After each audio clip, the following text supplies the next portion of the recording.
손흥민 아버지 손흥정 감독을 고소한 사건은 단순히 우리나라 일만은 아닌가 봅니다. 외신들은 이번 사건을 자신들의 방식으로 사건을 각색하여 국민들의 반응을 이끌어내고 있는데요.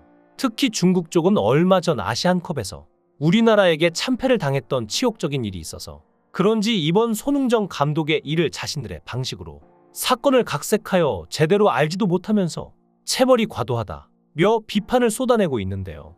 심지어 그는 국적에서 제명되어 중국 청소년 대표팀의 감독이 되었습니다. 라는 말도 안 되는 댓글도 보이고 있죠.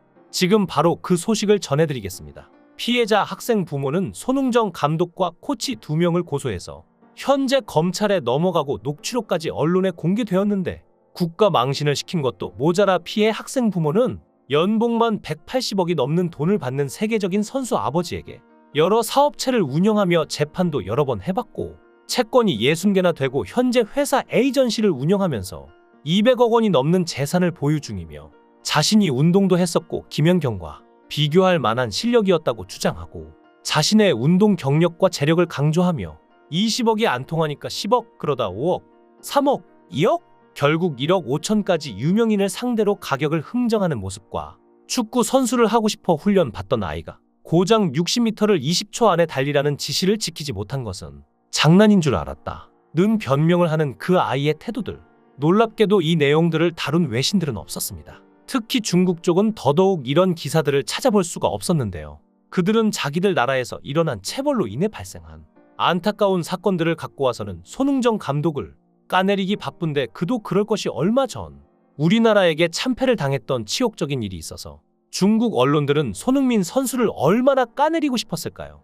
중국은 손흥민 유니폼만 입어도 난리가 나는 나라입니다. 얼마 전에 있었던 일로 손흥민의 유니폼을 입고 응원했던 그의 행동이 중국 내에 확산되자 중국 네티즌들은 이러한 사람들은 국적 박탈, 추방해야 한다. 충칭으로 와서 한번 해봐라 어머니도 모르게 해주겠다. 등 차마 입에 담을 수 없는 비난들이 쏟아졌고 심지어 그가 중국 광저우 아래에 있는 심천대학교 학생이라는 신상까지 밝혀지게 되고 그의 모교는 그런 학생은 다니지 않는다고 선을 긋는 등 우리나라에서 상상도 할 수 없는 일들이 일어나는 곳입니다.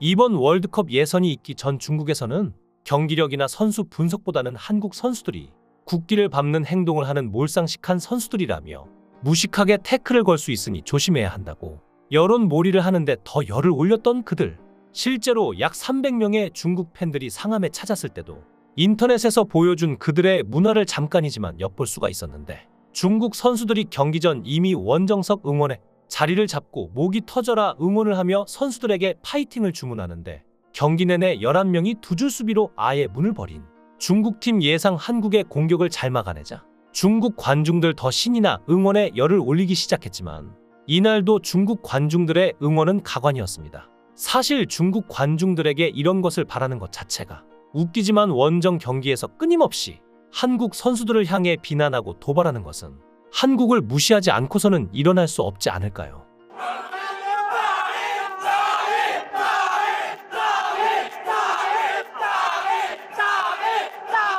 그리고 이번 손흥정 감독이 고소당한 것을 굉장히 통쾌해하고 있죠. 하지만 손흥민은 지금 굉장히 중요한 시기입니다.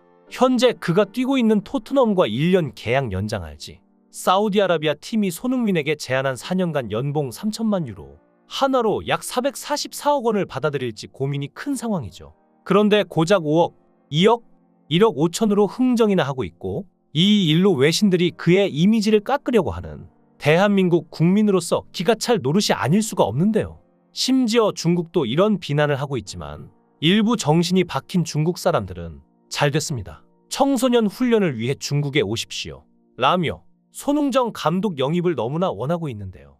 상황이 이 지경까지 이르자 그는 국적에서 제명되어 중국 청소년 대표팀의 감독이 되었습니다. 좋다. 축구 대표팀과 한국 축구 대표팀이 내리막길을 걷기 시작했다. 며 중국 네티즌들은 이번 일을 갖고 비아냥 거리기까지 하고 있죠. 이게 무슨 나라 망신일까요? 고장 60m를 20초 안에 달리라는 지시를 지키지 못해서 맞은 것으로 고소를 한 사람이나 그걸 손흥민 아버지 체벌 문제로 각색해서 언론에 뿌리고 있는 그 나라의 언론들이나 중국 팬들이 상암에 찾아서 보여줬던 충격적인 중국 응원 문화가 엊그제 일인데, 이번 일로 정말 대한민국 국민으로서 가슴이 너무 아픕니다. 만약 이번 일이 부모가 지는 모양이 나온다면 연봉 180억이 넘는 돈을 받는 세계적인 선수 이미지, 대한민국을 넘어 아시아 대표 축구 선수의 이미지까지 훼손한데 책임이 따를 텐데 그 돈은 과연 감당할 수 있을까요? 이 학부모 말고 다른 학부모들은 손 아카데미의 학부모들이 손흥정 감독을 추가로 옹호하고 나서 해당 학부모는 굉장히 불리한 입장입니다. 그래서 이번 일로 손 감독이 마음에 상처를 받아 은퇴를 하지 않을까 걱정하는 분들이 많고, 놀란 수많은 학부모들이 선처 탄원서를 내고 있습니다. 현재 손 감독을 고소한 학부모는 혹독한 훈련에 동의한 적이 없다며 손 감독을 협박 아닌 협박을 하고 있는데, 해당 학부모는 손 감독 측 변호사와 대화하며 자신을 봐주는 변호사가 판사 출신이라고 말하며 본인도 사업을 하다 보니 변호사 쓸 일이 많다면서 으름장을 놓기도 했다고 하죠. 수백억의 연봉 선수 아버지, 사업하는 아버지, 과연 누가 변호사가 많을까요? 유소년 축구팀의 오키나와 전지훈련에서 진 팀의 선수들에게 골대에서 중앙선까지 20초 안에 들어오는 훈련 중 들어오지 못하는 아이에게 엎드려 뻗쳐 후 플라스틱으로 허벅지 1회 가격했는데, 단순히 경기 패배를 한 것에 때린 것이 아니라 문제는 기초 훈련인 골대에서 중앙선까지 20초 안에 달리라는 지시를 지키지 못했다는 것입니다. 축구 선수를 하고 싶어 축구 아카데미에 다니는 친구가 중앙선에서 반대쪽 골대까지 거리인 60m를 20초 만에 가지 못했다는 게 말이 될까요? 축구장 크기는 아무리 길어도 골대에서 반대쪽까지 120m이고 중앙선까지면 절반인 60m인데 말이죠. 결국 이것조차도 제대로 뛰지 않은 아이의 태도 문제를 체벌했던 것은 아닐까요? 심지어 장난인 줄 알았다는 그 아이의 태도는 선생님을 어떻게 생각하는지 알 수가 있었습니다. 체벌이 정당화되고 좋은 방식은 아니지만 엄격한 규율은 필요합니다. 고리타분한 옛날 방식이라고 생각되시나요? 세계적인 클럽의 지도 방식에서도 강한 규율이 존재하며 인적 자원이 많은 나라에서는 냉정하게 제외하고 그 길로 낙마합니다. 엘리트 스포츠의 세계에서 K리그 1부 리그 선수가 되는 것은 서울대 의대 이상의 기적과 같은 치열한 경쟁이며, 유럽 무대에 진출하는 것은 더더욱 그렇습니다. 지금처럼 부모가 수억 원의 합의금을 요구하는 것은 바람직해 보이지 않으며, 이 행동들이 정말 아이를 위한 것인지 한 번 더 생각해 주셨으면 좋겠고, 혹여나 아이가 축구 선수를 계속하고 싶었던 것이면 도대체 그 아이가 어디 가서 교육을 할 수 있을지 걱정됩니다. 본인이 일을 크게 만들었으면 그 아이는 더더욱 축구 교육을 들을 수 없다는 걸 잘 알 텐데요. 오히려 이런 모습들 때문에 부모 의도가 아이를 위한 행동이 아닌 돈을 위한 행동이 아니었나 의심받고 있는 것이죠. 그리고 오늘의 이야기인 중국 언론은 상황을 제대로 알고 기사를 쓰고, 네티즌들은 너희 축구 실력과 문화나 키우고 말했으면 좋겠습니다. 이런 모습을 보면 왜 중국 축구가 아직도 그 모양인지, 시민의식도 왜 그런 것인지 알 수가 있었습니다. 여러분의 생각은 어떠신가요? 댓글로 여러분의 생각을 달아주시면 감사하겠습니다. 구독과 좋아요 부탁드립니다. 강산TV였습니다.